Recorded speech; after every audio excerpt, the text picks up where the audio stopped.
The community center in Boston buzzed with soft footsteps and clattering trays, but Henry barely heard any of it.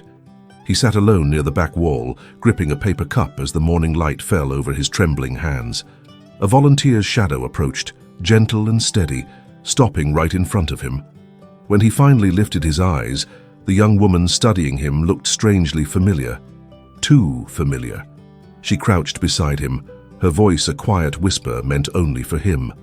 "Are you all right?" she asked, seeing the grief he had tried so hard to bury. And when she reached for his hand, something in the air shifted, an ache he thought he'd forgotten, and a memory she didn't know she carried. In that fragile moment, neither of them understood the truth waiting to surface. Before we begin this emotional story, tell us in the comments from which city you are watching, and don't forget to leave your like to keep following us.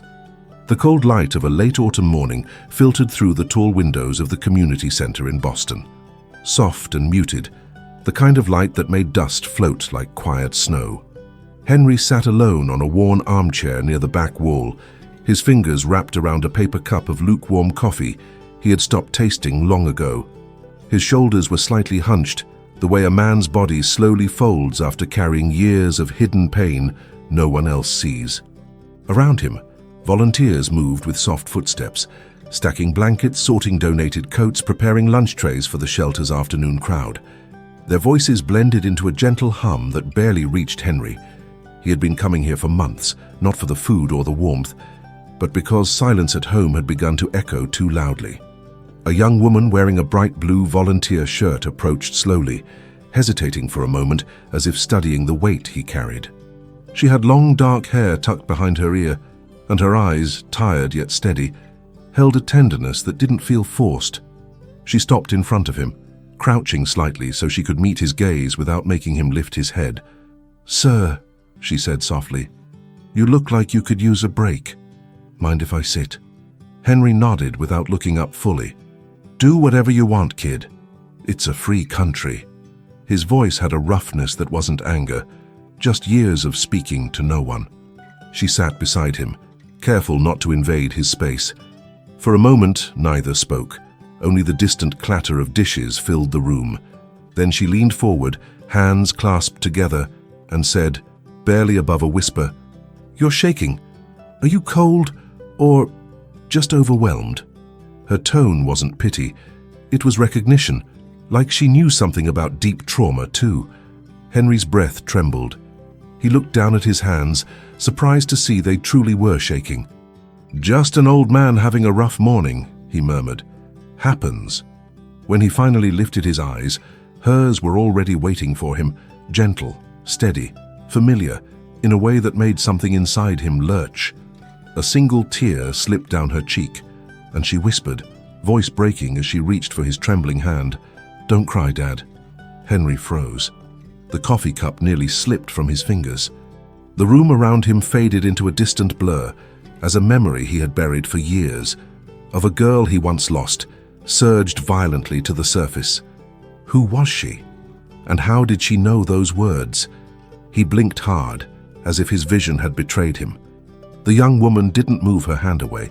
Instead, she held his gently, her breathing uneven, her eyes shimmering with something between fear and longing. Henry shifted in his seat, straightening slowly, studying her face with the caution of a man afraid to hope. Why would you call me that?" he asked, his voice barely audible. She wiped her cheek quickly, like she regretted letting that tear escape. I'm sorry, I shouldn't have said it like that." Her gaze lowered, then rose again with a trembling courage. "It just slipped. You looked like someone who needed to hear it." Henry's heart pounded, a heavy, irregular thud against his ribs. He swallowed hard, the back of his throat burning. "Lots of people need comfort," he murmured, trying to ground himself. "But you looked at me like you knew me." She pulled in a shaky breath. "I don't know you." "Not really." She hesitated, her voice softening. "But today something felt familiar, that's all." Her words didn't soothe him. They unsettled him more. Because something about her voice, the curve of her brow, the way she looked at him before speaking, pulled at pieces of a secret from the past he had never fully healed from. He cleared his throat, trying to steady himself. "What's your name?" he asked carefully. She hesitated again, as if weighing whether to tell him. "Emily," she finally said. "Emily Carter." Henry nodded slowly, forcing himself to breathe evenly. "How long have you been volunteering here?" "A few months," she said. "I come on Thursdays and Sundays, sometimes Tuesdays when I can." Her fingers tightened slightly around his. "It helps me stay grounded." Grounded. He understood that more than she could imagine. A group of volunteers walked by carrying boxes, and Emily shifted closer, shielding their hands from view as if protecting the fragile silence between them. "You said you're having a rough morning," she whispered. "Do you want to talk about it?" Henry opened his mouth, but the words tangled inside him. He hadn't spoken about his daughter in years, not since she disappeared from his life so suddenly. It felt like the world had dropped out from under him. The hidden pain he carried had been sealed shut for so long that opening it felt dangerous. But Emily's eyes, warm, patient, pulled at the lock. He rubbed a thumb across the back of her hand, a gesture too natural for strangers. "Emily," he said slowly, "there's something about you." Before he could finish, someone called her name from across the room. She stiffened, her hand slipping from his. "Please don't go," Henry whispered. She stood halfway, torn, her breath caught. "I'll be right back," she said. But even as she walked away, Henry felt the question burning inside him. Why did it hurt so much to let her hand go? Emily crossed the room quickly, almost too quickly, as if afraid to look back. Henry watched her weave between tables and boxes, her blue volunteer shirt catching the warm light. She spoke briefly with another volunteer, nodding, tucking a strand of hair behind her ear. Such a small gesture, yet something about it tightened Henry's chest. His fingers twitched, remembering how a little girl once did the same thing when she was nervous. He forced himself to breathe slowly. "It's just a coincidence," he told himself. "People resemble each other all the time." But the thought didn't settle. It rattled around inside him like a loose bolt ready to fall. Emily returned after a couple of minutes, her expression softer now, though her eyes remained troubled. She sat again, not as a stranger this time, but as someone who had made a decision to come back. Henry felt that choice deeply. "Sorry," she said, voice low. "They needed help sorting jackets." He nodded, though his mind was far from jackets. "You didn't have to come back." "I know," she whispered, folding her hands in her lap. "But I wanted to." Silence hovered between them, thick with unspoken things. Henry studied her carefully, not to compare her to a ghost from his past, but because she seemed like someone carrying her own abandoned story. "Emily," he said gently, "can I ask you something personal?" She hesitated only a second. "You can. Why did you cry earlier, when you took my hand?" Her breath caught. She looked down, eyelashes trembling like she was holding back more than just tears. "Sometimes," she said slowly, "I feel things before I can explain them. And today, when I looked at you, I felt this ache, like a memory that wasn't mine." Henry leaned forward, elbows on his knees. "A memory?" She nodded. "I've had dreams for years, of a man whose face I can never fully see, but I feel connected to him, safe with him. And this morning, when you lifted your eyes," her voice cracked. It was the same feeling. Henry's heartbeat stumbled. A chill crawled up his arms. "Emily," he whispered, "how old are you?" 26. His breath left him, the same age his daughter would have been now. Emily looked up suddenly, searching his face. "Did I say something wrong?" Henry shook his head, but his throat tightened. "No, it's just, you remind me of someone." A voice called across the room again, this time deeper, urgent. Emily flinched. "Emily, we need you!" She stood, torn again, her eyes lingering on Henry as if she feared what would happen if she left. "I'll come back," she said, "I promise." But promises, he knew, had been broken before. Henry watched Emily hurry toward the storage hallway, her steps quicker than before, as if she was trying to outrun whatever had surfaced between them.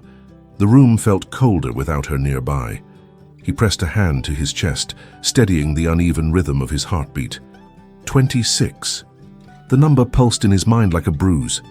He leaned back in the armchair, eyes drifting to the window where thin streaks of sunlight fought through the Boston clouds. A memory rose, uninvited, sharp. His daughter Lily, age 4, chasing pigeons on the Boston Common while her mother laughed softly from a bench. That laughter had been the last warm sound before everything began to crumble. His hands trembled again. He hadn't spoken Lily's name aloud in years, not even to himself. From the hallway came the faint sound of boxes shifting, then hurried footsteps. Henry straightened slightly as Emily reappeared, carrying a stack of folded coats. Her cheeks were flushed, not from exertion, but from something closer to dread. She set the coats on a nearby table, inhaled deeply and returned to his side. "Sorry," she murmured. "It's been busier than usual." Henry studied her face. "You sure you're okay?" She brushed invisible dust off her jeans, avoiding his question. "I just didn't expect today to feel this heavy." He nodded slowly. "You and me both." Emily sat again, but this time she didn't fold her hands or keep a polite distance. Her knee brushed his accidentally, and she didn't move it away. Her eyes flicked up at him with an uncertainty that looked almost like fear. "Henry," she said, voice trembling, "can I ask you something too?" "Of course." She swallowed hard. "You said I remind you of someone. Was it someone important?" The question carved into him like a blade. He stared at the wooden floor for a long moment before answering. "Yes," he whispered, "more important than anyone." Emily's breath hitched. "Your daughter." Henry didn't react at first, not visibly, but something deep in his face tightened. He turned toward her slowly. "How did you know that?" Emily's fingers curled into fists, nails pressing into her palms. "I didn't. I just felt it." Her voice broke on the last word.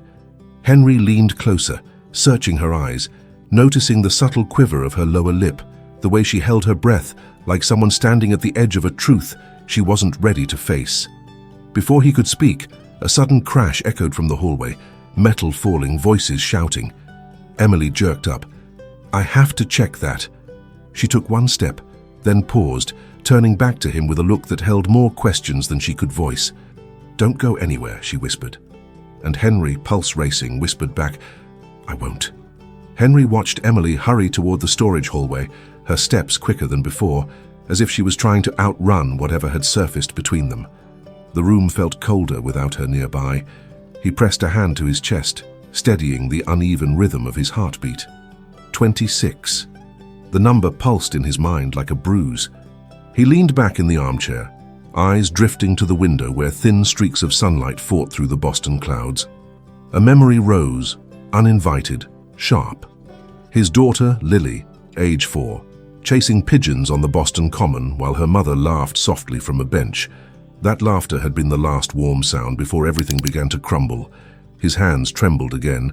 He hadn't spoken Lily's name aloud in years, not even to himself. From the hallway came the faint sound of boxes shifting, then hurried footsteps. Henry straightened slightly as Emily reappeared, carrying a stack of folded coats. Her cheeks were flushed, not from exertion, but from something closer to dread. She set the coats on a nearby table, inhaled deeply and returned to his side. "Sorry," she murmured. "It's been busier than usual." Henry studied her face. "You sure you're okay?" She brushed invisible dust off her jeans, avoiding his question. "I just didn't expect today to feel this heavy." He nodded slowly. "You and me both." Emily sat again, but this time she didn't fold her hands or keep a polite distance. Her knee brushed his accidentally, and she didn't move it away. Her eyes flicked up at him with an uncertainty that looked almost like fear. "Henry," she said, voice trembling, "can I ask you something too?" "Of course." She swallowed hard. "I said I remind you of someone. Was it someone important?" The question carved into him like a blade. He stared at the wooden floor for a long moment before answering. "Yes," he whispered, "more important than anyone." Emily's breath hitched. "Your daughter?" Henry didn't react at first, not visibly, but something deep in his face tightened. He turned toward her slowly. "How did you know that?" Emily's fingers curled into fists, nails pressing into her palms. "I didn't. I just felt it." Her voice broke on the last word. Henry leaned closer, searching her eyes, noticing the subtle quiver of her lower lip, the way she held her breath like someone standing at the edge of a truth she wasn't ready to face. Before he could speak, a sudden crash echoed from the hallway, metal falling, voices shouting. Emily jerked up. "I have to check that." She took one step, then paused, turning back to him with a look that held more questions than she could voice. "Don't go anywhere," she whispered. And Henry, pulse racing, whispered back, "I won't." Emily disappeared into the hallway, her footsteps echoing off the concrete floor. The noise from earlier had quieted, but muted voices still carried faintly, volunteers trying to reorganize shelves that had collapsed. Henry remained seated, though every instinct pulled him to stand, to follow, to understand why this young woman stirred memories he had buried under layers of grief and silence. He rubbed his palms together, the faint tremor never fully leaving. Across the room, a few people glanced at him with polite concern, but no one approached. Henry had built an invisible wall around himself these past years, and most people sensed it. Emily, however, and she had walked right through it. Minutes passed, too many. He leaned forward, trying to catch a glimpse of the hallway through the doorway. Still nothing. His breath shortened, a subtle panic rising, irrational yet undeniable. She said she'd come back. Why did the thought of her not returning feel like losing someone all over again? At last, Emily emerged. Her shoulders were tense, and a fine layer of dust clung to her shirt. She brushed it off distractedly and walked back toward him with steps that were too slow, too hesitant. "You okay?" Henry asked quietly. She nodded, but he could tell it wasn't the truth. When she sat beside him, she kept her eyes fixed on the floor, her jaw tight, her hands restless. He waited. She didn't speak. "Emily," he said gently, "what happened?" She drew in a shaky breath. Just a shelf that collapsed. No one got hurt. But the tremor in her voice betrayed her. Henry shifted a little closer. "Something else is bothering you." Emily hesitated, then looked at him, really looked at him, like someone standing on the edge of a confession. "When I went back there, one of the volunteers asked if you were my father." Henry stiffened. "Why would they ask that?" "Because they saw us talking and because—" Her voice trailed off. She pressed her lips together before continuing. "I froze. I didn't know what to say." Henry swallowed, throat dry. "And what did you tell them?" "I said no." She paused. "But it didn't feel right when I said it." A breath Henry didn't know he was holding slipped out unevenly. "Emily, you don't owe me anything. We're just two people who talked for a bit."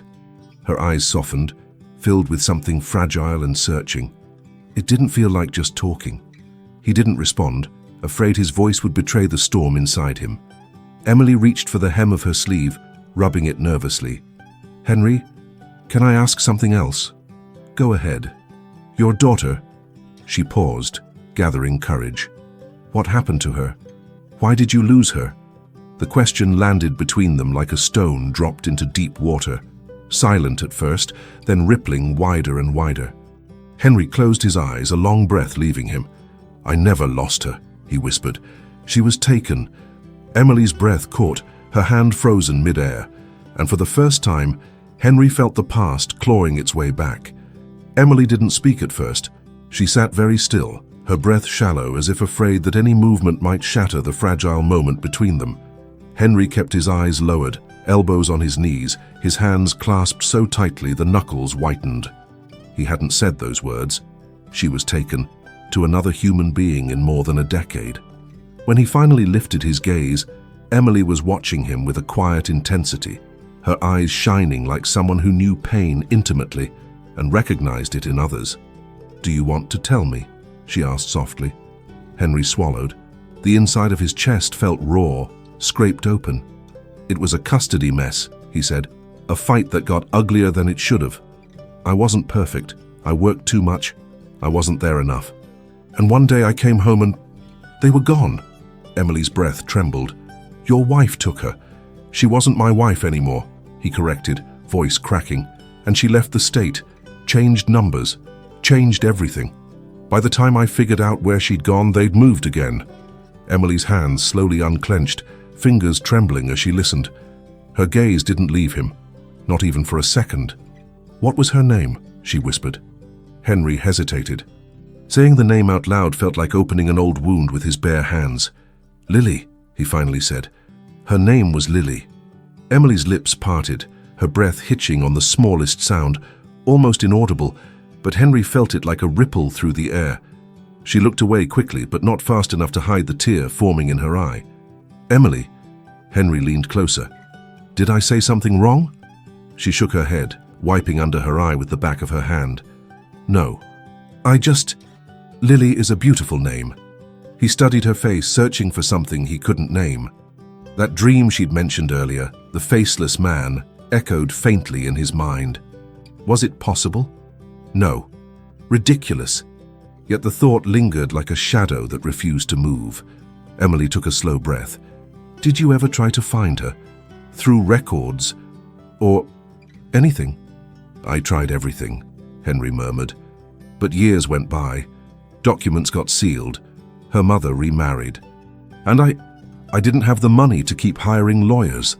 His voice thinned. "Eventually, I stopped hoping I would ever see her again." Emily's face tightened, an expression not of pity, but of someone absorbing a truth that struck too close. Before she could respond, a clipboard fell loudly at the front desk, making her flinch. She startled so visibly that Henry instinctively reached out, his hand brushing her arm. "Hey," he whispered. "You okay?" She nodded quickly, but didn't meet his eyes. And in that flicker of movement, Henry saw something unmistakable. Fear, mixed with recognition. Emily's reaction unsettled him in a way he couldn't ignore.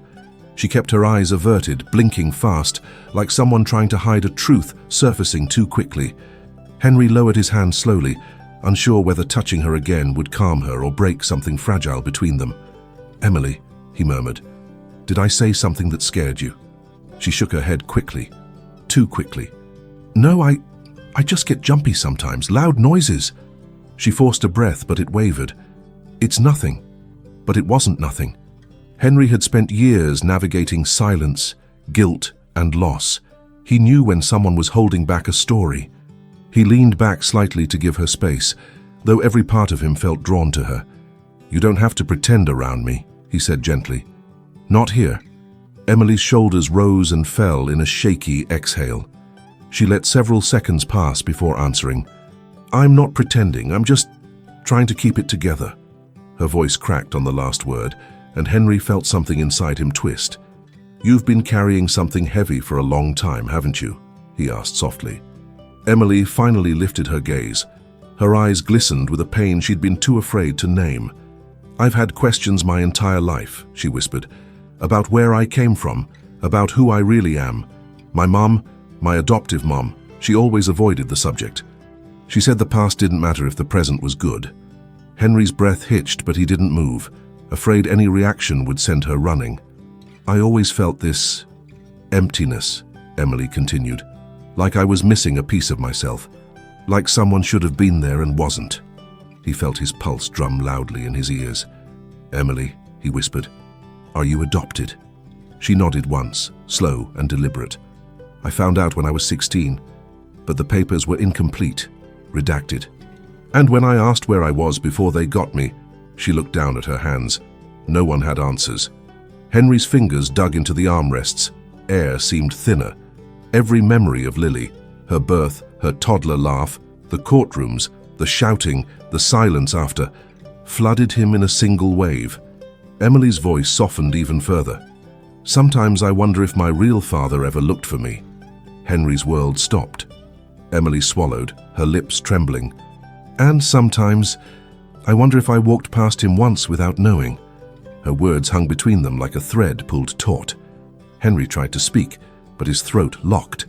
Everything inside him leaned toward one possibility, one he had been too afraid to imagine. Emily's hand lifted halfway, reaching for his knee, then stopped, suspended in the air. "Henry," she whispered, "why do I feel like I've known you forever?" Henry's breath trembled as he sat there, unable to answer her question. Emily's half-lifted hand hovered between them, suspended like a bridge she wasn't sure she should finish crossing. He stared at her fingers, small, steady despite the tremor, and felt an old ache swell in his chest. So much of her reminded him of Lily, but he had forced himself not to hope. Hope had once ruined him. He inhaled slowly. "Emily, there's something I need to tell you." She lowered her hand, folding it over the other, as if bracing herself. "Okay, I had a daughter," he whispered. "You know that part, but what I didn't tell you is she was about your age when I lost her. 26 now, just like you." Emily's throat tightened visibly. She pressed her lips together as though keeping them from trembling. That's a big coincidence." "Maybe," Henry said, "or maybe not." The air between them thickened. Emily turned slightly in her chair, her knees almost touching his. "Do you know where she went? Your ex-wife, did she ever tell you anything? A city, a new name?" Henry swallowed hard. "No. Everything was erased. I never knew what she called herself after she vanished. Never knew if she kept Lily's name. I didn't even know if Lily grew up in another state or another country." Emily's breath hitched. For a moment she couldn't speak. Her eyes glistened, not with fear, but with a sudden, fragile longing. "Henry, I did grow up in another state. I grew up in Pennsylvania." He felt the room sway. "Emily, I wasn't adopted as a baby," she whispered. "I was about 5. The earliest thing I remember is crying in a car I didn't recognize.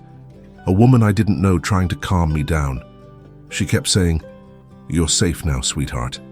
Her voice thinned, but I wasn't supposed to be with her. I know that now." Henry's hand trembled as he lifted it. Slowly, carefully, he rested it over hers. She didn't pull away. If anything, she leaned into his touch. "Emily," he said, barely able to breathe, "do you remember your name before the adoption?" She closed her eyes. A single tear slipped down her cheek. I remember a word," she whispered. "Not a full name, just a sound. Something like Lil." Her voice broke. "I don't know. I thought I imagined it." Henry's heart crumpled inside him. "Lily," he breathed. Emily's eyes flew open. Before either of them could speak, the shelter director called from across the room. "Emily, can you come here for a second?" Emily didn't move. She stared at Henry, her lips parting, her breath caught between disbelief and fear. "Henry," she whispered, What if I'm her?" Emily didn't stand when the shelter director called her again. Her body stayed rooted beside Henry, as though moving even an inch might make the moment dissolve. Henry felt the same.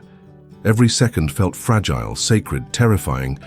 He searched her face not for proof but for possibility, and he saw it everywhere.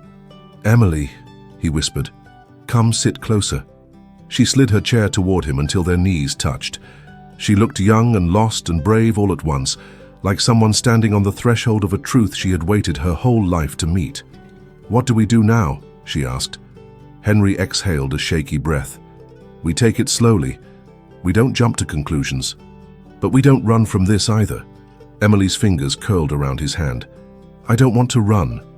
The room around them continued with its usual movement. Volunteers walking, boxes shifting, someone coughing, but everything sounded distant, muffled, as if the world had stepped back to give them space. "I always felt like I didn't belong where I grew up," Emily said quietly. "The family that adopted me, they were kind, but something always felt missing. It's like a door had been closed before I even knew it existed." Henry nodded, swallowing hard. "And I always felt like I left a door open, a door my daughter could walk through if she ever found me." Her eyes softened. "I feel like I've been looking for that door my entire life." He squeezed her hand. "Maybe we both have." She glanced toward the hallway where she had been called seconds earlier. "I should go help, but I don't want to leave you." "You won't," Henry murmured. "Just do what you need to do. I'll be right here."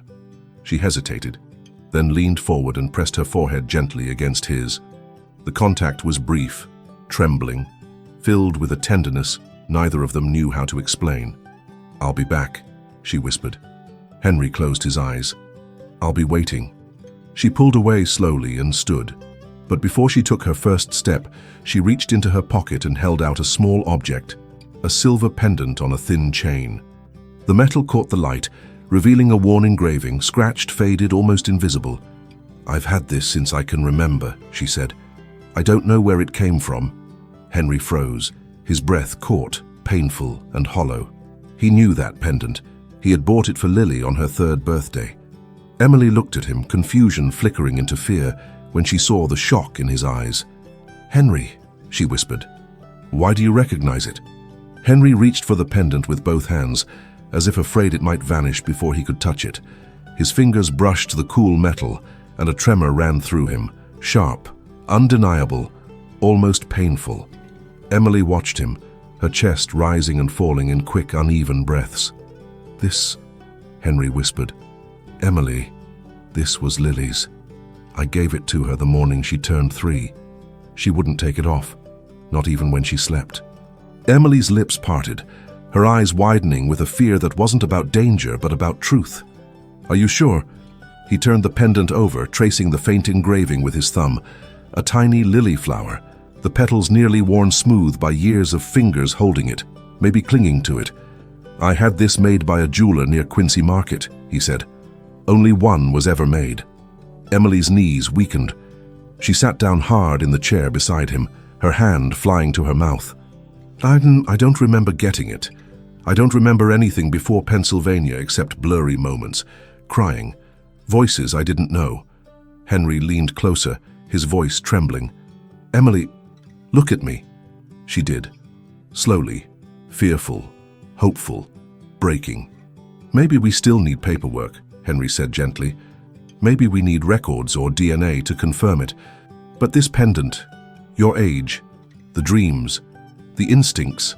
He swallowed, emotion tightening his voice. "Emily, everything in me is telling me that you are my daughter." The first sob escaped her before she could catch it. She pressed a hand over her mouth, shoulders shaking, tears streaming freely. "I've wanted to hear that my entire life," she cried. "I always felt like someone was searching for me, like someone missed me." Henry reached for her slowly, giving her space to refuse. But she didn't. She fell forward into his arms, burying her face in his chest as if something in her spirit finally recognized home. Henry held her, arms trembling, tears slipping into her hair. "My Lily," he whispered, voice cracking. "My girl, you came back." Emily sobbed harder, clutching his jacket, gripping it like she'd lose him if she let go. "Dad." The word broke in her throat. She tried again, softer, steadier. "Dad." Henry closed his eyes, overwhelmed by a joy so fierce it hurt. Around them, the noise of the shelter faded. People slowed, watching quietly but giving them the dignity of space. Emily pulled back slightly, her forehead touching his. "I don't remember you," she whispered, "but something in me always did." Henry cupped her cheek. "We'll rebuild everything. Together." Her breath settled. Her tears eased. For the first time, her smile didn't look like something borrowed. It looked like something returned. Spring arrived slowly in Boston, softening the edges of the city one warm breeze at a time. Weeks had passed since the day Henry found Lily, in the community center, and every step they took together felt like stitching pieces of a life once torn apart. They spent afternoons walking along the Charles River, sharing stories, filling in the missing years with quiet honesty and fragile courage. One evening, Emily arrived at Henry's apartment carrying a small wooden frame. Inside it, carefully scented, was the silver pendant he had given her as a child, polished now, glowing softly under the light. She hung it on the wall above his kitchen table, smiling through tears. "A reminder," she said, "that even what's stolen can still be found."